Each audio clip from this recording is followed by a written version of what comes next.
तो दोस्तों आज मैं एक्सप्लेन करने वाला हूँ हाल ही में ही रिलीज़ हुई एक बहुत ही बेहतरीन इंडोनेशियन हॉरर मूवी को, जो कि नेटफ्लिक्स के ऊपर भी अवेलेबल है। इसका नाम है इंडिगो। इस मूवी को बनाया है रॉकी सोराया ने, जिन्होंने डॉल जैसी बढ़िया हॉरर इंडोनेशियन मूवीज को भी बनाया है। तो उम्मीद करता हूँ कि आपको पसंद आएगी और आप सोच सकते हो कि इसका लेवल काफी हाई होगा। मूवी का कॉन्सेप्ट काफी इंटरेस्टिंग है, काफी बढ़िया है, काफी ज्यादा आपको मजा आएगा। ये अब बिना किसी देरी के चलते हैं सीधा वीडियो की तरफ। कहानी की शुरुआत होती है 2006 में, जहां पर हम सैकर नाम की एक साइकिक को देख पाते हैं, जिसे मीरा और विष्णु नाम के एक कपल ने घर पर बुलाया था, क्योंकि उनकी बेटी जोरा पिछले कुछ समय से काफी अजीब बर्ताव कर रही थी, जिस बारे में आगे तीनों बातें भी करने लगते हैं। और तब हमको पता चलता है कि जोरा बचपन से काफी होशियार है। उसे गाने का, नाचने का, पेंटिंग करने का और भी काफी सारी चीजों का शौक है। पर पिछले कुछ समय से वो अपने एक इमेजिनरी फ्रेंड के साथ बातें करती रहती है और उसने बाकी चीजें करनी छोड़ दी हैं, जिसके बारे में जोरा बस इतना बताती है कि वो इमेजिनरी फ्रेंड का नाम विदुरी है और वो एक प्रेग्नेंट लेडी है जो कि उसके साथ काफी समय खेलती रहती है। अब इतना कुछ जानने के बाद में सैकर को जोरा की दिक्कतों के बारे में थोड़ा सा अंदाजा हो जाता है और वो मीरा से ये कहती है कि जोरा असल में एक इंडिगो है, यानी कि उसका ऑरा डार्क पर्पल कलर का है और उसके पास में सिक्स सेंस भी है, जिससे कि वो आगे जाकर आत्माओं को देखने के अलावा उनसे बातें भी कर सकती है और इसी एबिलिटी वाले लोगों को इंडिगो कहा जाता है। सैकर आगे बताती है कि वो खुद एक इंडिगो है। अब ये बातें होने के बाद में सैकर जोरा से बात करने जाती है, जहाँ पर उस वक्त जोरा अपनी उसी दोस्त के साथ खेलती हुई नजर आती है जिसमें जोरा उसे ढूंढ रही थी। सैकर तब जोरा से इस बारे में पूछती है तो वो उसे जवाब देती है कि मुझे विदुरी के पैरों की आवाज से उसको ढूंढना है। अब इतना कहते ही ऊपर के कमरे से किसी के चलने की आवाजें आने लगती हैं, जो कि साफ था कि ये विदुरी ही कर रही है, जो कि असल में एक आत्मा है जो कि जोरा से जुड़ चुकी है। सैकर फिर उस आवाज को फॉलो करते हुए उस कमरे में जाती है, जहाँ पर उसे कोई नहीं दिखता। पर उसके अगले ही पल वो ये नोटिस करती है कि जोरा के पीछे वाले कमरे का दरवाजा अपने आप खुला है और वहाँ से कोई एनर्जी उसे कमरे के अंदर खींच लेती है, जिसके बाद पल भर में ही उस कमरे का दरवाजा बंद हो जाता है। जिसके बाद विष्णु उस दरवाजे को किसी तरह खोलता है और सभी अंदर जाते हैं, जहाँ पर उन्हें जोरा जमीन पर घायल पड़ी दिखती है और उसके पेट पर किसी के जोर से खरोचने के निशान भी थे। अब इसी निशान को देखकर सैकर तब ये कहती है कि विदुरी असल में जोरा के शरीर के अंदर जाना चाहती है, शायद वो उसको पदस करना चाहती है। और ये सुनकर मीरा और विष्णु बहुत डर जाते हैं। फिर विष्णु सैकर से ये पूछता है कि क्या आप जोरा के इंडिगो पावर्स को वापस ले सकते हैं? हमें चाहिए कि हमारी बेटी बिल्कुल नॉर्मल जिंदगी जिए, और क्या आप ऐसा कर पाओगे? जिसके बाद सीन शिफ्ट हो जाता है और 2023 पर आता है, जहाँ पर अब जोरा बड़ी हो चुकी है और उसका अपना एक आर्ट गैलरी भी है। जैसा कि मैंने बताया, उसको बचपन में पेंटिंग करना काफी पसंद था। अब देखो, उस टाइम पर जो कुछ भी हुआ था वो नॉर्मल हो गया था, यानी कि यहाँ पर वो इतनी बड़ी हो चुकी है, जिंदगी उसने अच्छी जी है। क्योंकि अगर वो आत्मा उसको पदस करना चाहती होती तो शायद से अब तक वो खत्म हो चुकी होती। खैर, जोरा उस वक्त अपनी आर्ट गैलरी में अपनी पेंटिंग और बाकी आर्टिस्ट के स्टैचूज को एक कस्टमर को दिखा रही होती है कि तभी वहाँ पर उसका बॉयफ्रेंड अक्सा आ जाता है। अक्सा जोरा के परिवार के कंपनी में ही काम किया करता था और उससे पहले उसके पिता भी वहीं काम करते थे। किसी वजह से अपनी आर्ट गैलरी को लेकर जोरा उस वक्त परेशान होती है, तो अक्सा उसे इन चीजों पर हद से ज्यादा ध्यान ना देने के लिए कहकर उसे याद दिलाता है कि 5 महीने बाद उनकी शादी है। अब तभी जोरा को अपनी छोटी बहन निंदा के स्कूल से फोन आता है, जिसके बाद जोरा वहाँ पर जाती है और वहाँ निंदा के प्रिंसिपल उसको बताते हैं कि पिछले 4 दिनों से निंदा स्कूल नहीं आई है। इसके बारे में पूछने पर वो बड़ी अजीब बातें करती है और कहती है कि मुझे हर रात में कोई आकर डराता है, और आज तो उसने हमारे स्कूल से जा रही एक फील्ड ट्रिप बस को रोकने की कोशिश भी करी थी, जिसके अंदर वो घायल हो सकती थी।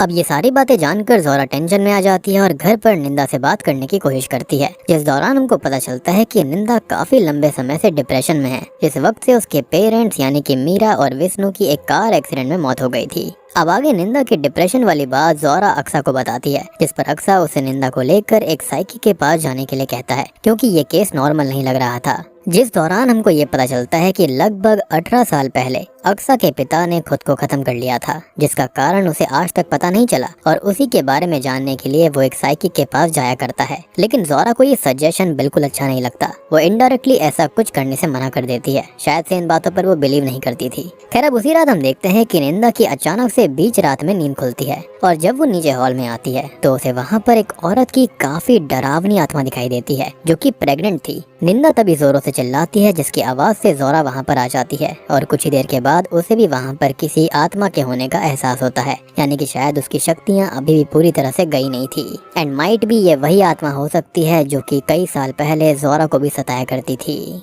अब इसके बाद ना चाहते हुए भी जोरा अगले ही दिन निंदा और अक्सा के साथ अक्सा के बताए हुए साइकिक के पास जाती है, जो कि सरप्राइजिंगली सैकर ही थी, यानी कि 18 साल पहले वाली। और वहाँ पर हम सैकर के बच्चे एल्मा और दफा को भी देख पाते हैं। अब आगे सैकर से बात करने पर वो जोरा को बताती है कि निंदा भी एक इंडिगो ही है और उसके पास भविष्य देखने तक की शक्ति है, जिसको सुनकर जोरा को ये बातें बकवास लगती हैं और वो अक्सा के मना करने पर भी वहाँ से निंदा को लेकर आ जाती है, जहाँ पर घर पर निंदा और जोरा के बीच थोड़ा झगड़ा हो जाता है, क्योंकि निंदा को लग रहा था कि सैकर उसकी मदद कर सकती थी। अब आगे जब जोरा टीवी देख रही होती है तब उसे न्यूज में शाम में ही हुए एक बस एक्सीडेंट के बारे में पता चलता है, जो कि निंदा के ही स्कूल की बस थी और ये वही वाली बस थी जिसको निंदा पहले रोकने की कोशिश कर रही थी, यानी कि वो इंडिगो है। ये बात बिल्कुल सच थी और सैकर ने जो कुछ बोला वो भी सच था, यानी कि उसे पता था कि आगे इस बस के साथ क्या होने वाला है, क्योंकि बस एक्सीडेंट में काफी बच्चे मारे जाते हैं। खैर उसी रात निंदा पर वो आत्मा हमला कर देती है और उसके पेट पर भी वैसे ही निशान आ जाते हैं, जैसा कि कई समय पहले जोरा के पेट पर बचपन में आए थे जब विदुरी ने उस पर हमला किया था।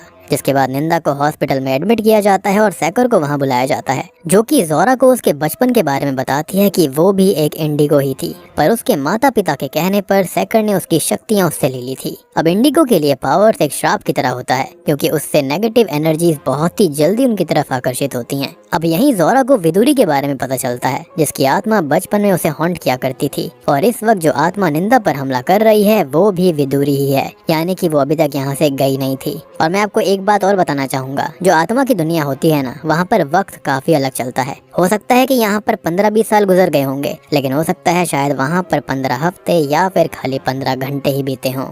अब ये सभी बातें जानकर जोरा सैकर से उसकी शक्तियां वापस लाने के लिए कहती है, ताकि वो अपनी बहन को प्रोटेक्ट कर पाए। इस पर सैकर उसकी पावर्स उसको वापस दे देती है, पर उसे वार्न भी करती है कि इससे विदुरी तुम पर भी हमला करेगी, क्योंकि बचपन की बात वो भूली नहीं होगी। अब आगे शाम में जब सभी एक साथ होते हैं तब निंदा के ऊपर विदुरी की आत्मा फिर से हमला करती है। वहाँ पर सैकर किसी तरह विदुरी से निंदा को तो बचा लेती है, पर अगले ही पल विदुरी एल्मा को पकड़ कर घर से नीचे कूद जाती है, जिससे कि एल्मा शार्प एरोस पर गिरती है और उससे उसकी वहीं मौत हो जाती है, यानी कि उसकी बच्ची उससे ले ली गई। अब इससे सैकर को बहुत बड़ा झटका लगता है, क्योंकि उसने ऐसे ही एक पैरानॉर्मल केस की वजह से अपने पति को खोया था और अब उसकी बेटी की भी जान चली गई। और यही रीजन था कि उसका बेटा दफा अपनी माँ के इस काम को बिल्कुल पसंद नहीं किया करता था और हमेशा उनसे नाराज रहा करता। अब एक शाम जब जोरा दफा और सैकर के साथ बातें कर रही होती है, तभी उसको एक विजन आता है, जिसके अंदर वो विदुरी की कहानी जान पाती है। असल में विदुरी इनके पीछे ऐसे ही नहीं पड़ी हुई थी, बल्कि हुआ ये था कि विदुरी बहुत पहले 7 महीने प्रेग्नेंट वाली एक लेडी थी, जिसको मारकर जोरा के ग्रैंड पेरेंट्स ने एज अ सैक्रिफाइस दिया था, ताकि उनकी सारी पीढ़ी हमेशा अमीर रहे। यहाँ तक कि जोरा की ग्रैंड माँ खुद एक इंडिगो थी। लेकिन जब विदुरी की आत्मा उसके ग्रैंड माँ को हॉन्ट करने लगी, तो उन्होंने ये कहते हुए अपनी जान दे दी कि तुम मेरी बेटी यानी कि मीरा के शरीर को पदस नहीं कर सकती, क्योंकि वो इंडिगो नहीं है, और मैं तुम्हें अपने शरीर को पदस करने नहीं दूंगी। यानी कि आत्माएं सिर्फ इंडिगो को ही पदस कर सकती थीं। अब क्योंकि विदुरी जब मारी गई थी तब वो प्रेग्नेंट थी, इसलिए उसकी आत्मा चाहती है कि वो किसी की बॉडी को पदस करे और उस बच्चे को जन्म दे, जिसमें सभी डेविल वाले गुण होंगे। इतना ही नहीं, उसी शाम जोरा को अक्सा के डैड की भी आत्मा दिखाई देती है, जिसके अंदर उसे एक विजन आता है, जिसके अंदर वो देखती है कि जोरा के ग्रैंडपा हमेशा अमीर रहने के लिए डेविल को कुछ न कुछ एज अ सैक्रिफाइस दिया करते थे और ब्लैक मैजिक का भी सहारा लिया करते, जो कि एक रात अक्सा के पिता ने देख लिया था, जिस वजह से उसके ग्रैंडपा ने उनको मार दिया। जी हाँ, और उसको खुदकुशी करार दिया गया। ये बात जोरा फिर अक्सा को बताती है और कहती है कि तुम्हारे डैड ने तुम्हें ये जॉब छोड़ देने के लिए कहा था, क्योंकि इस कंपनी के लोग सभी बुरे हैं। अब जोरा को आगे ये पता चलता है कि विदुरी की बॉडी उनके पुराने घर के पिछले वाले पेड़ के नीचे दफन है, और अगर उन्होंने उस बॉडी को जला दिया तो विदुरी की आत्मा भी यहाँ से चली जाएगी, आजाद हो जाएगी। लेकिन उन्हें ये काम आज रात के खत्म होने से पहले करना होगा, क्योंकि आज पूर्णिमा की रात है और इसी रात को विदुरी की मौत हुई थी और उसकी शक्ति काफी ज्यादा स्ट्रॉन्ग है। इसलिए अक्सा उस स्केलेटन को लाने जाता है और उसको स्केलेटन मिल भी जाता है। लेकिन जब वो इस स्केलेटन को लेकर आ रहा होता है, तभी उसकी कार का एक ट्रक से एक्सीडेंट हो जाता है। ये एक्सीडेंट असल में अक्सा के बॉस ने ही करवाया था, क्योंकि अक्सा जॉब छोड़ रहा था और उसने अपने बॉस को धमकी दी थी कि वो कंपनी के काले सच सबको बताएगा कि वो लोग क्या करते हैं, यानी कि वो कैसे डेविल वर्शिपिंग करते हैं और खुद को अच्छा रखते हैं। दूसरी तरफ घर पर हम नोटिस करते हैं कि विदुरी की आत्मा जोरा के शरीर पर कब्जा कर लेती है और किसी आम इंसान की तरह जिंदगी जीने की कोशिश कर रही होती है। और जैसा कि मैंने बताया कि वो इंडिगो के ही शरीर को पदस कर सकती थी, एंड ऑब्वियस सी बात है कि उसके ग्रैंड पेरेंट्स ने विदुरी को मारा था, तो शरीर भी तो उनके ही खानदान का होगा। खैर उस वक्त वहाँ पर सैकर और दफा होते हैं और निंदा अक्सा से विदुरी का स्केलेटन लेने गई थी, क्योंकि वो आया नहीं था। जिसके बाद हम सैकर, दफा और विदुरी के बीच काफी देर तक लड़ाई होते हुए देख पाते हैं, जिसके अंदर विदुरी उनके ऊपर काफी भारी पड़ रही थी। लेकिन किसी तरह सही समय रहते निंदा वहाँ पर स्केलेटन लेकर फाइनली आ जाती है और सेकर उसे आग लगा देती है।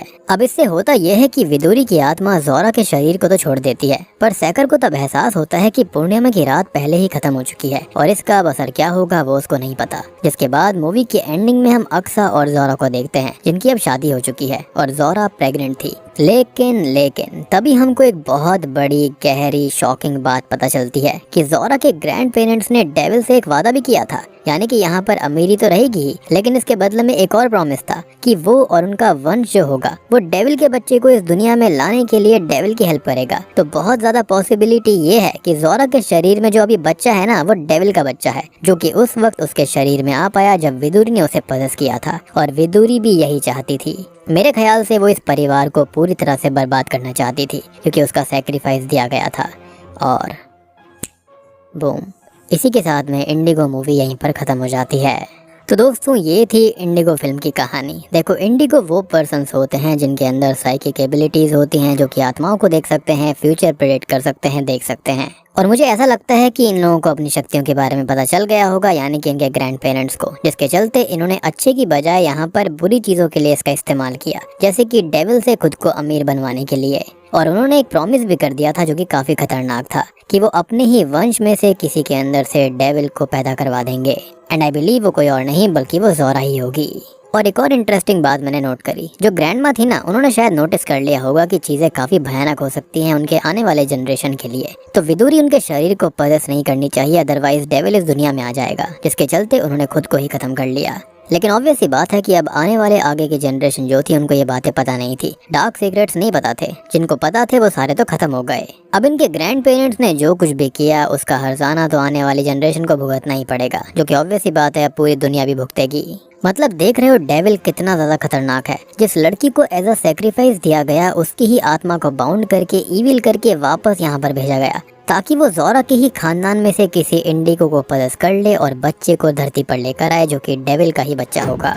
बाकी उम्मीद करता हूँ कि आपको पूरा कॉन्सेप्ट अच्छे से समझ में आ गया होगा। समझ में आ गया है तो वीडियो को लाइक कर देना, चैनल के ऊपर नए हैं तो सब्सक्राइब कर लीजिए।